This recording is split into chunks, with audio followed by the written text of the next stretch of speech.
খারাপ ছাত্র ছিলাম বলে হেডমাস্টার স্কুল থেকে বের করে দিয়েছিল। গতকাল সে হেডমাস্টারকে আমার কাছেই আসতে হলো। হা হা হা। তিনি আমার দিকে তাকিয়ে লজ্জিত ছিলেন। হয়তো তার লজ্জিত মাখানো মুখে ক্ষমার ভঙ্গি ছিল।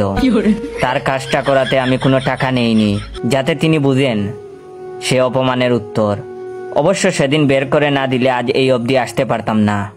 আজ এমন এক পর্যায়ে আসি আমি, সবাইকে আমার কাছে কোনো না কোনো ভাবে আসতে হয়। সবাই তাদের স্বীয় কাজের মাধ্যমে আমাকে টাকাও দিয়ে যায়। সেদিন এক পুলিশ এসেছিল, তাকে ওর টাকা ছাড়া ছাড়িনি।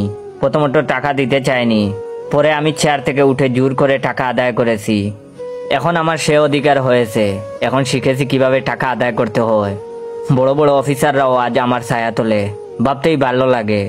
অথচ যখন টাকার অভাবে এসএসসি পরীক্ষায় হাত পেতেছি এসব নাম করা বড় লোকদের কাছে, কেউ সেদিন সে খালি হাতকে বরিয়ে দেয়নি, ফিরে তাকায়নি অবধি। অবশ্য তাকালে আজকের পর্যায়ে আসতে পারতাম না। প্রতিটা প্রতিষ্ঠিত শিক্ষিত মানুষের উচিত একজন করে শিক্ষিত মানুষ তৈরি করা, লালন করা। অথচ কেউ করে না। যদি করতো সেদিন টাকার অভাবে আমাকে কাঁদতে হতো না, রাস্তায় দাঁড়াতে হতো না। অবশ্য করলে আজকের পর্যায়ে আসতেও পারতাম না। তাই ধন্যবাদ তাদের। ভাবতেই ভালো লাগে, যে মেয়েটি আমাকে প্রত্যাখ্যান করেছিল টাকা ছিল না বলে, সে মেয়ের হাজবেন্ডও গতকাল এসেছিল। হা হা হা। অন্যরকম ভালো লেগেছিল আমার কাছে। লজ্জায় সে বাইরে ছিল, আমার অফিসেও ঢুকতে পারেনি। অবশ্য সেদিন টাকার জন্য আমাকে রিজেক্ট না করলে আজকের পজিশনে আসতে পারতাম না। হা হা হা। তবে তার লাঞ্ছনায় একটা কথা বুঝেছি, ভালো ছেলের জন্য মেয়েরা তাদের হাত ধরে না, মেয়েরা হাত ধরে শুধু টাকার, শুধু টাকার। যেদিন থেকে বেকার হয়ে ঘুরেছি রাস্তায় রাস্তায় একটা কাজের আশায়, সেদিন সবার ধিক্কার পেয়েছি। অবশ্য ধিক্কার না পেলে আজ এই অবধি আসতেও পারতাম না। হা হা হা।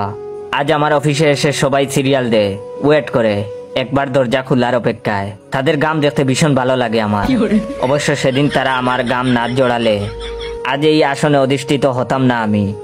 সমাজের এই সকল ঘৃণতম শ্রেণী থেকে টাকা আদায় করতে পারতাম না আমি। হা হা হা হা। জানেন, ছোটবেলায় বাবাকে হারিয়েছিলাম। কেউ কাছে এসে বলেনি বাবা মারা গিয়েছে তো কি হয়েছে, আমরাও যে তোমার বাবা, আমরাও যে তোমার অভিভাবক। অবশ্য বললে আজ এই অবধি আসতে পারতাম না। হা হা হা। আজ সমাজের সে সকলকে ধন্যবাদ যারা আমাকে এই চেয়ারে বসিয়েছেন।